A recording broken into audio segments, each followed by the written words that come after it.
welcome to JPod. This is a podcast on journalists and journalism. My name is Krishna Prasad and it's great to have you here. Like every news event these days, China's incursion into Ladakh has revealed the deep fault lines in Indian media. For weeks, most newspapers and TV channels pretended nothing was wrong on the border. The exceptions could be counted on one hand. After the news of the killing of 20 soldiers came in, the media was again split. Most outlets now preferred to amplify the Prime Minister's farcical claim that no one had intruded. Many circulated stories of the valor of the soldiers in combating the Chinese without arms. And on social media, there was much name-calling of the journalists on the defense beat who have chosen to reveal the actual situation on the ground.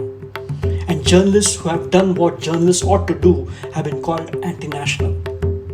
My guest today on JPod calls it a dangerous new low for a media in deep decay. Rahul Jacob is the former Hong Kong bureau chief of the business newspaper Financial Times. He's also worked for Time magazine and its business magazine Fortune. Now based in Bangalore, Rahul Jacob says that the unquestioning coverage in the media today is in sharp contrast to 1962. In this episode of JPod, Rahul expands on the thought and provides much needed perspective on how the Chinese view the compliance of the Indian media, which is all too apparent. But before we get into that conversation, please listen to the short message from the radio and TV anchor Vasanthi Hariprakash. Social media, a place where you get news, views, arguments, fun stuff, vicious rants, all of which can drive you insane. It's all so confusing. Don't you wish there was a way to cut through all the noise?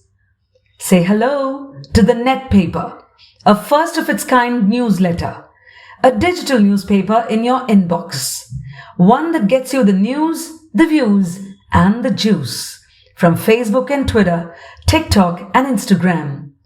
If you wish to get the Net Paper in your email, do go to the netpaper.substack.com and hit subscribe. The Net Paper. All the juice that's fit to share. Hello, Rahul. Thank you for joining me on this podcast. It's wonderful to speak with you after a long time, and I hope you're doing well and staying safe in Bangalore. Yes, thanks so much, Krishna. Good to be chatting with you again. Thank you so much. Rahul, you recently wrote in your column in the Business Standard newspaper that the coverage of China's incursion of Ladakh in the Indian media marked, quote unquote, a dangerous new low for a deeply rotten media. I was wondering what made you reach that conclusion?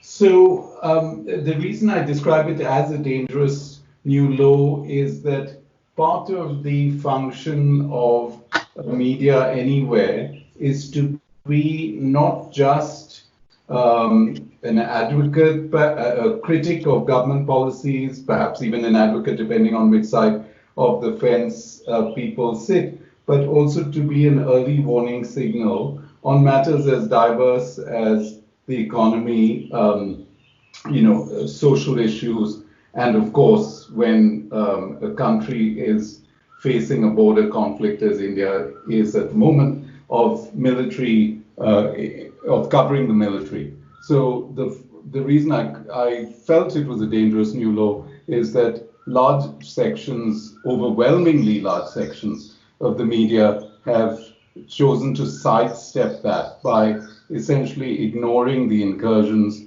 along the border, which have been going on for weeks, as we know.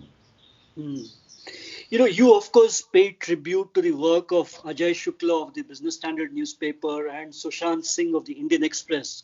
And you said that the two of them had shown the same tenacity that the New York Times reporters who published the Pentagon Papers displayed.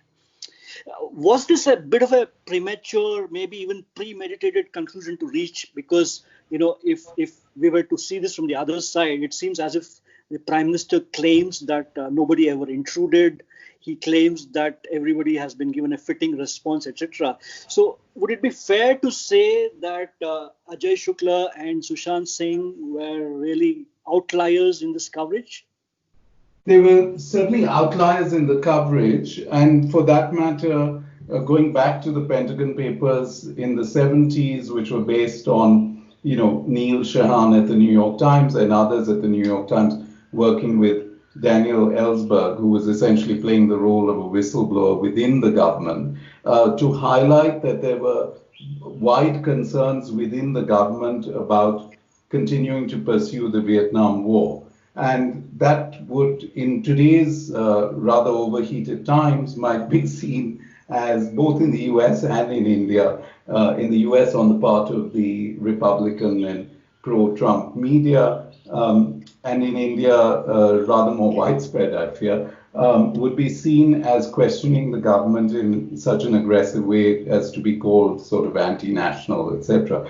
Now, I don't think these terms are helpful at the best of times, but they're certainly not helpful when there's a military conflict, because even though it's important for any government to conduct diplomacy and negotiations in private and perhaps even to respond to these things without necessarily publicizing things every step of the way. The broad direction of policy, I think a government needs to take the public into confidence and be able to. That's the whole point of leadership, it seems to me, that even in dark times, you do have to kind of level with the public, which hasn't quite happened here by a long shot. But the flip side, because we have seen China leap on the prime minister's statement and argue very self-servingly that the incursions never happened and that the border conflict was really the fault of the Indian soldiers.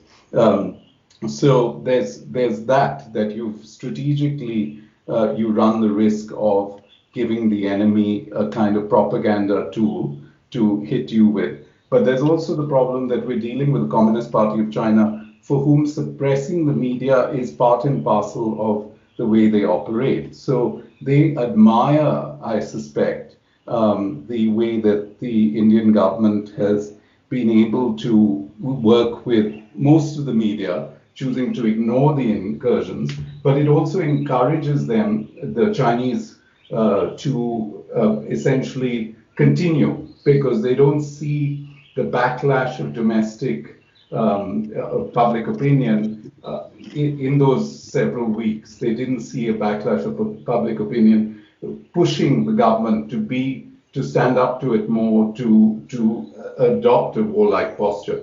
And I use the term a warlike posture, with discretion, because I'm not suggesting that we go to war, but we do have to at least suggest that that's a possibility on the table. And with the media choosing to ignore it for all these weeks, we risk signaling to China that this doesn't matter very much, and or alternatively that the government has ways to control the media, just as China does all the time, and that it isn't going to blow up into a big issue, which it clearly has now. And I think that's actually, regardless of which way that this goes, that's probably better than trying to cover it up.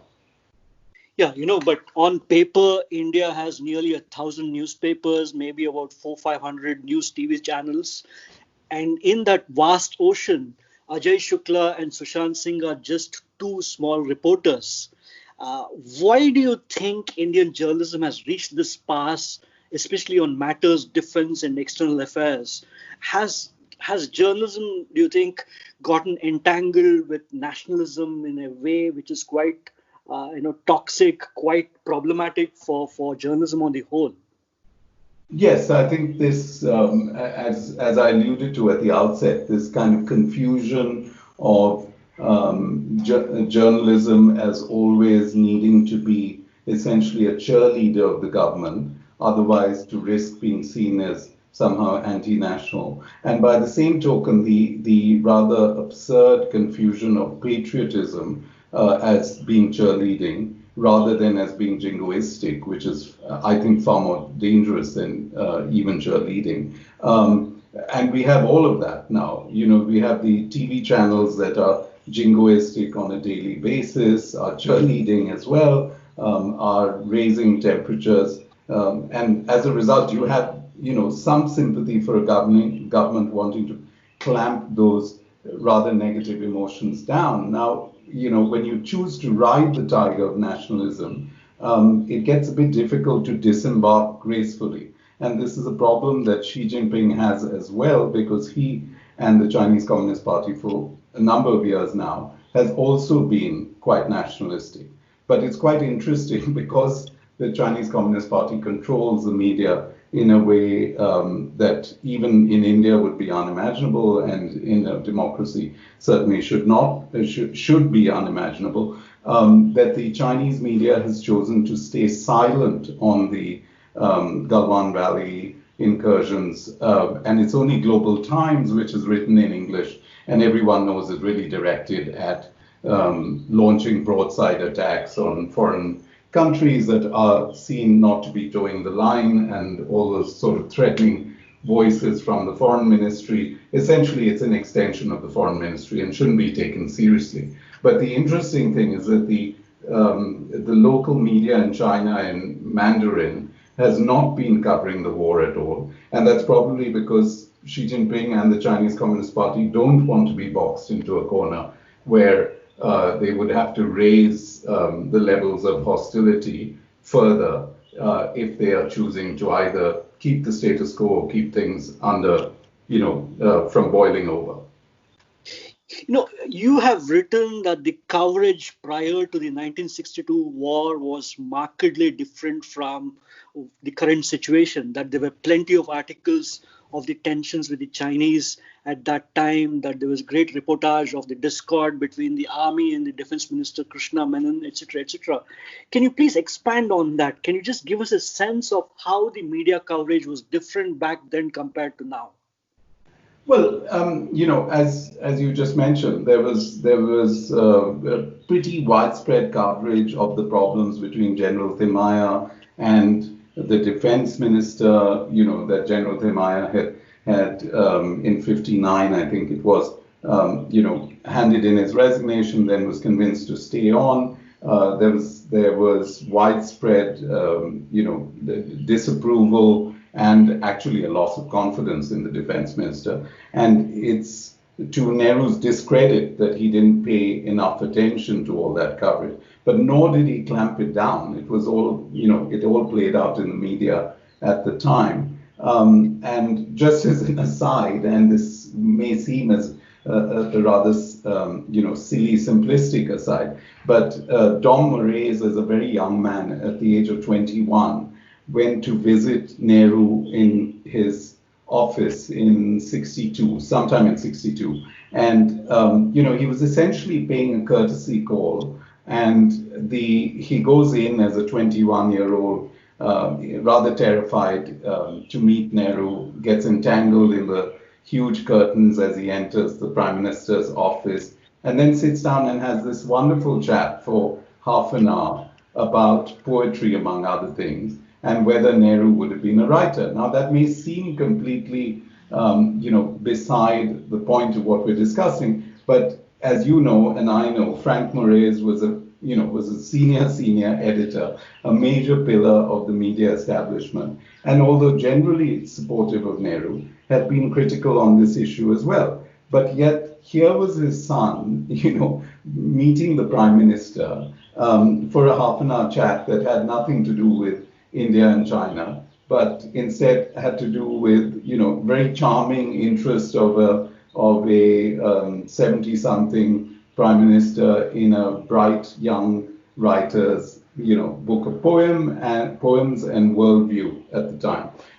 So my larger point is there wasn't this antagonism between the media. People were able to write editorials criticizing Nehru, and yet, there was a kind of normalcy to it, which is sadly a bit lacking today.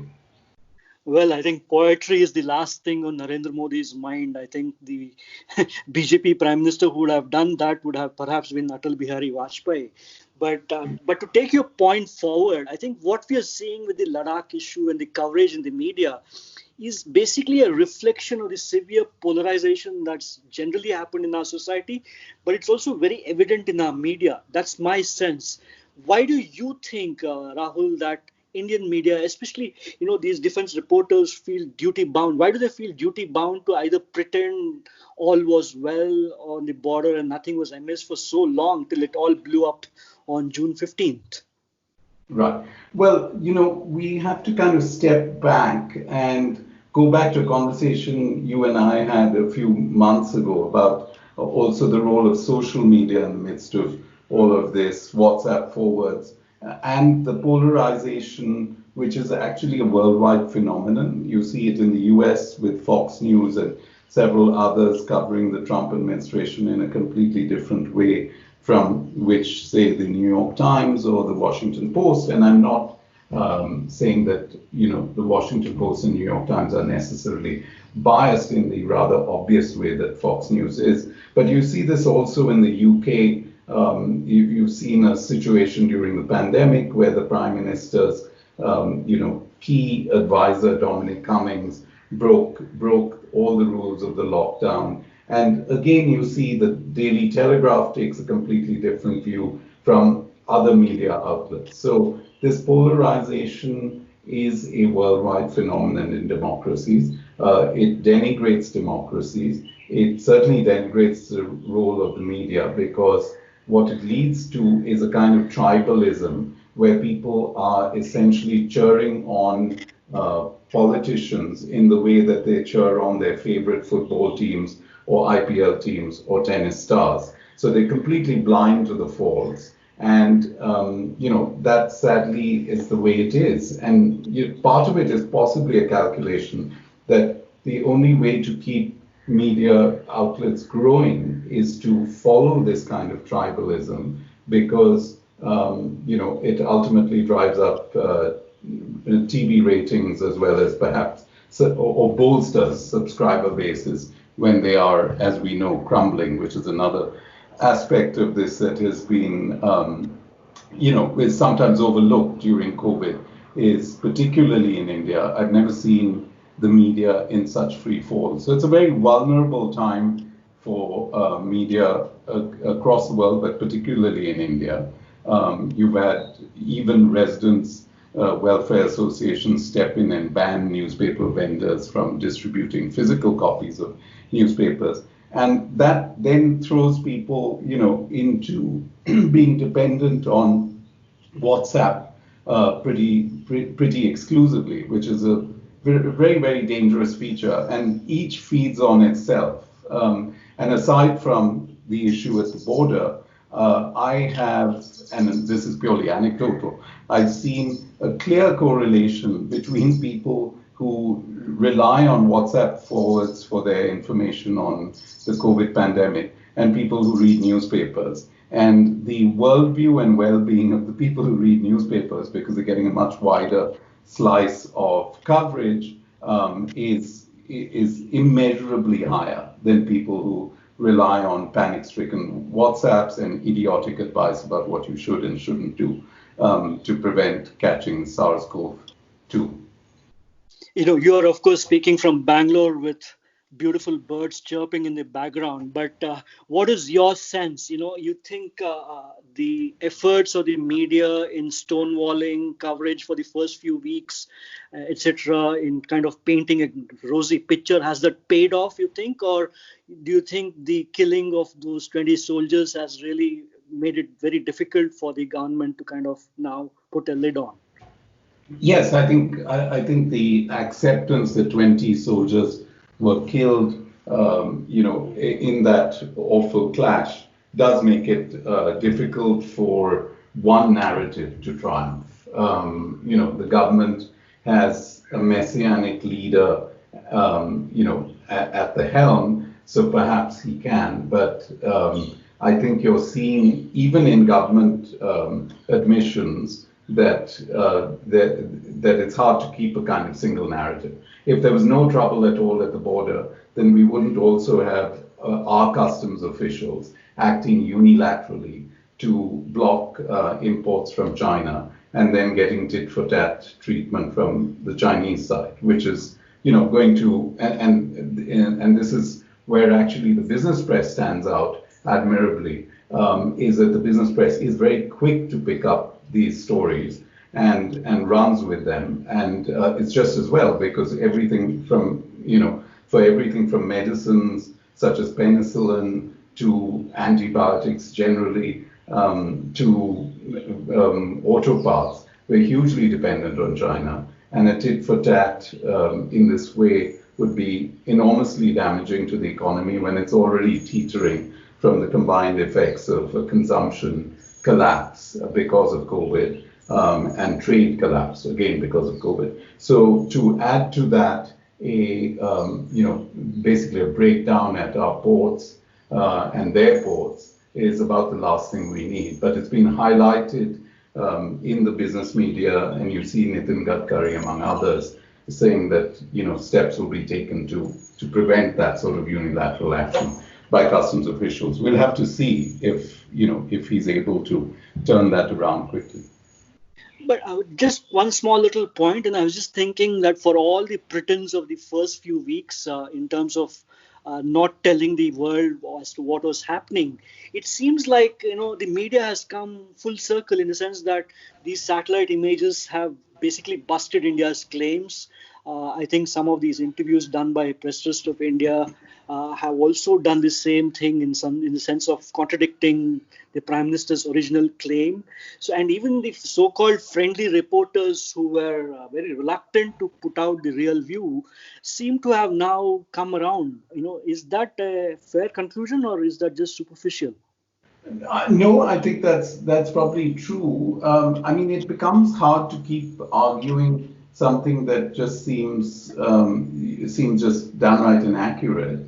And there is also a certain safety in numbers. So once the story of the 20 soldiers dying in the clash at the border, as well as the satellite images, begin to be published, then then everyone, not everyone, but a lot of people jump on the bandwagon because you no longer have to have the courage of Sushant Singh and Ajay Shukla to row that particular boat alone. So we have to remember that there's both subtle and perhaps not so subtle pressure on proprietors and journalists, by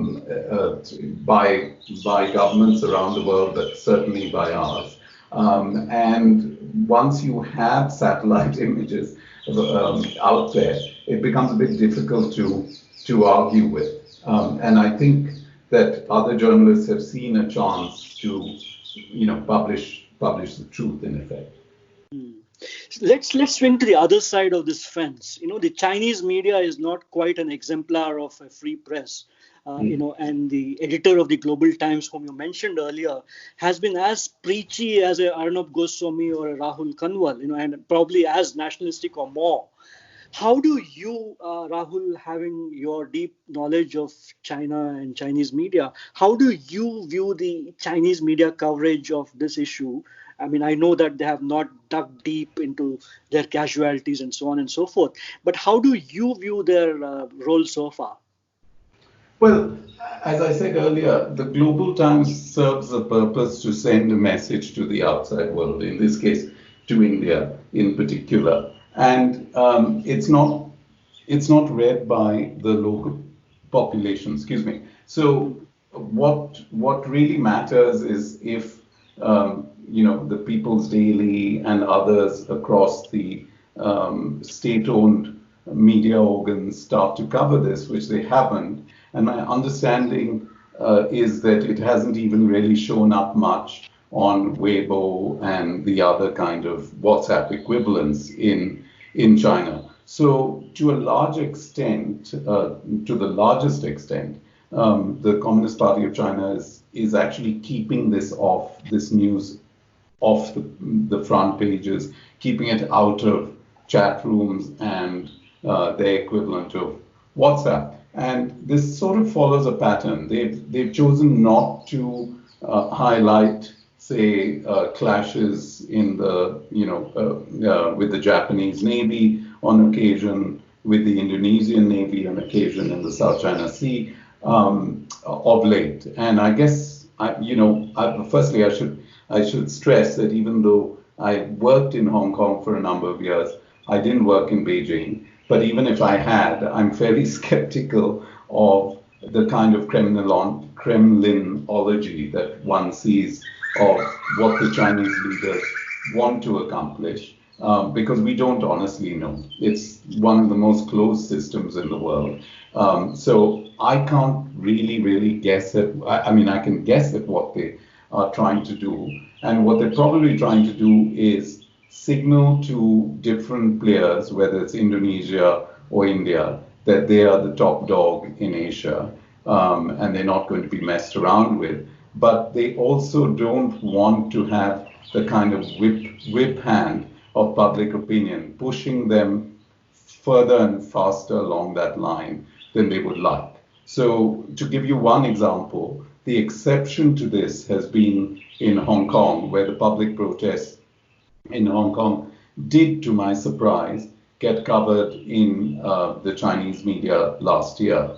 And the predictable result is that China has, I think, overplayed its hand in pushing forward this national security law in the past month or so, which it goes much further than any national security law that would police what was seen as anti-patriotic, etc., given that Hong Kong is semi-autonomous. And I think that this may well be because Xi Jinping has had quite enough of these huge protests in Hong Kong that in many cases directly asked for US help or sought independence, a fringe group, with placards seeking independence for Hong Kong, which is illegal, and most of Hong Kong knows that.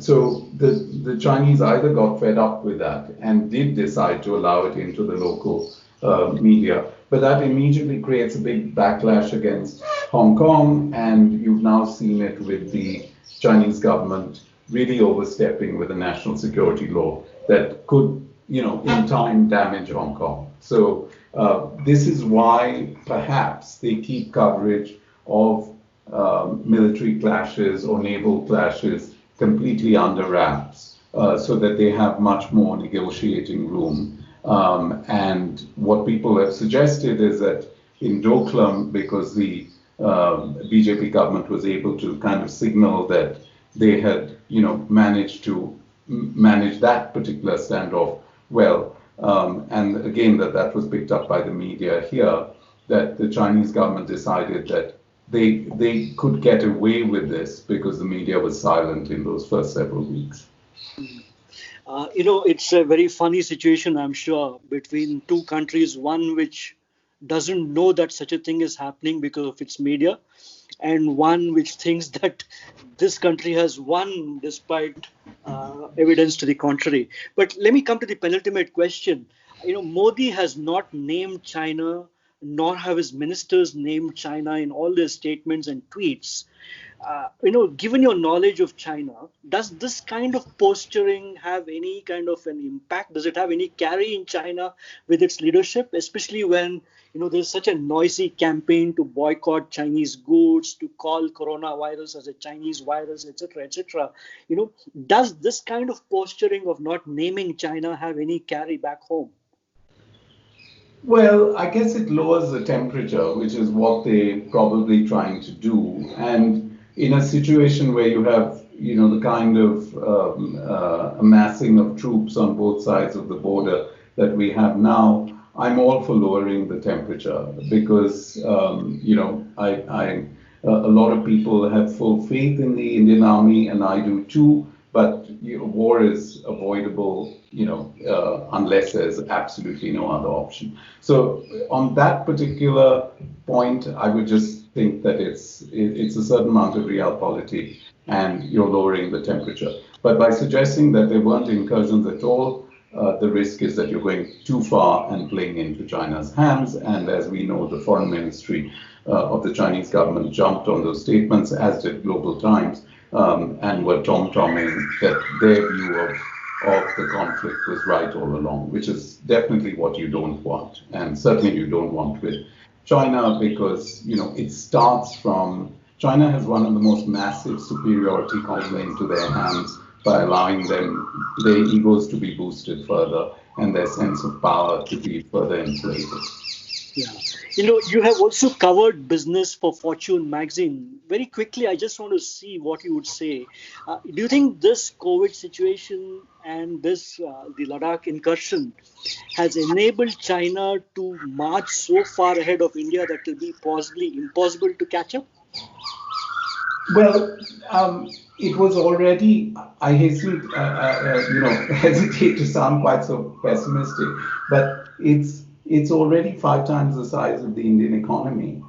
You would have to have the Chinese economy collapse in two successive Great Depressions of the 1930s order, and India to race along at about 12% growth or something to catch up. So I think we're past the point. The hare and tortoise fable has been told far too many times in the context of India and China, and this particular, tortoise is still sleeping in terms of making strides in exports, getting large share of exports worldwide. I mean, Vietnam is probably going to pass us in manufactured exports in a few years. And that's a country of 95 million people that is likely to be the biggest beneficiary of the COVID crisis, if there are any beneficiaries of the COVID crisis. So I think, by essentially posturing in economic terms that we are a rival to China, we're doing ourselves a great disservice. Our rivals are really realistically Vietnam and Bangladesh, and in manufactured goods at any rate. And so, the sooner we realize that and really, really take seriously what we need to build this economy. If it's going to be self-reliance, then what levels of deregulation? If we're going to boost exports, then can we go down the self-reliant route by raising tariffs as we have in 4 successive budgets? It doesn't quite add up, and this is where our somewhat inflated sense of our economic prospects are really a handicap and something that I've argued against time and again, but quite ineffectually because people continue the Chindia idea that was fine if you were doing a World Economic Forum roundtable, but it's sort of laughable when you look at the real numbers, given their share of world trade and our tiny share by comparison. Yeah. Well, I wish we could talk endlessly about this because this is such a fascinating topic, and I know you have to run. So, one last question, Rahul. Thanks to this crisis, thanks to the defense correspondence coverage of this crisis, what we've seen is that, like most areas of exploration in Indian journalism, this is now a pretty problematic area. So there are wheels within wheels, and all of it, hidden to the reader and the viewer. So given this knowledge, what is it that you would advise a reader or a viewer in terms of how to make sense of this ongoing crisis? One, and what are the sources you would guide them to? Uh, that's that's a tough one. I have for 10 years not had a television set. So I would start by throwing a television set, whether it's Chinese made or made by an Indian company, out the window. It's a solution to a better life, a richer life, and certainly a more peaceful life. From Rahul Kanwal to Arnab Goswami, our TV anchors are just high stress and questionable in their authoritativeness. And I would rather not have all that shouting in my living room. So I've lived very happily without a television set. So I would start by doing that. I would pick times in the day to switch off your Wi-Fi and stay off WhatsApp. I have left every single family group, school group, and college group in the past 5 years, and very proudly so, other than with my two elder brothers. And that also, and it's not just me. I mean, there's one of the scientist coalitions that came together very admirably to to debunk some of the really bogus theories about COVID was set up by a woman professor in Mumbai who, in her interview, when she was asked about this, I think by The Wire, but I can't be sure who the interview was. But one of the first things she said was just looking at the flow of information on her family WhatsApp groups was terrifying, and she had to leave them as well. So those are my two principal recommendations: is turn off your TV news. There's plenty of other ways to get news off websites, and you can be up to the minute, and support your newspapers. But that's very predictable coming from someone who's worked for newspapers for the last couple of decades. It's certainly not going to work for everyone, but it works for me. Well, Rahul Jacob, that was wonderful talking to you, and I really love that background ambient noise. It almost sounds like there's a war in your garden going on with Right. birds.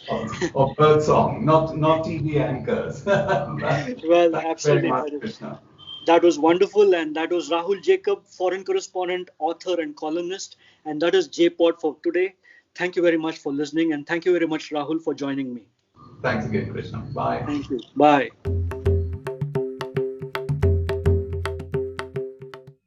कि मैं चीन के साथ मिलकर के मेरे गुजरात में sports को और डेवलप करने के लिए काम करना चाहता हूं. मुझे चीन की मदद चाहिए. The theme music for JPod was composed by me, Krishna Prasad, and many thanks to Vasanti Hari Prakash for her support to the Net paper.